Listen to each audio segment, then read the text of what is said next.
Bus na. But before anything else, no? Ewan ko, alam ko, hindi nyo man sinasabi, napapagabag din kayo, nag-aalala din kayo sa nangyayari sa ating bansa. Sa hindi pagkakaunawaan ng mga leader ng national government. Kanya-kanyang komento, kanya-kanyang idea, kanya-kanyang salitaan na sa gitna ng krisis na kinakaharap natin na hindi naman natin gawa.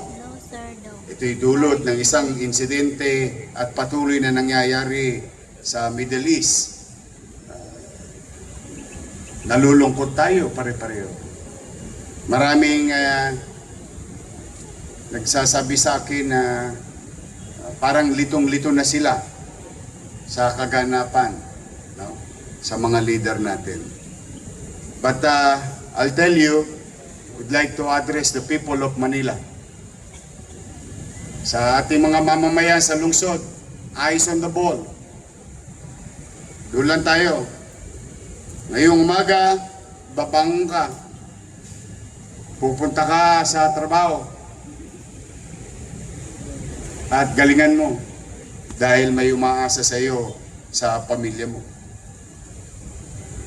Ganun talaga ang buhay. With or without these shenanigans, life will go on. The day will pass. And you need to confront each and every individual's obligation. May obligasyon tayo talaga. Kaya sa mamamayan, pumanatag kayo. Basta sa Maynila, may gobyerno sa lungsod ng Maynila. We will continue to pursue, fulfill our commitment to the people on top of our obligation to the people. We will.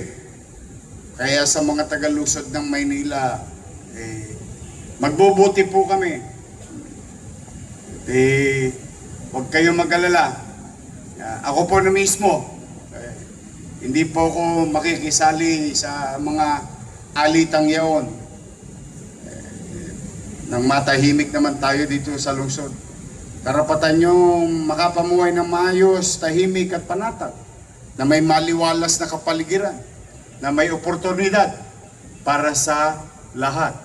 Mapaedukasyon, mapakalusugan, mapatrabaho, pabahay, and so on and so forth. We'll do our best.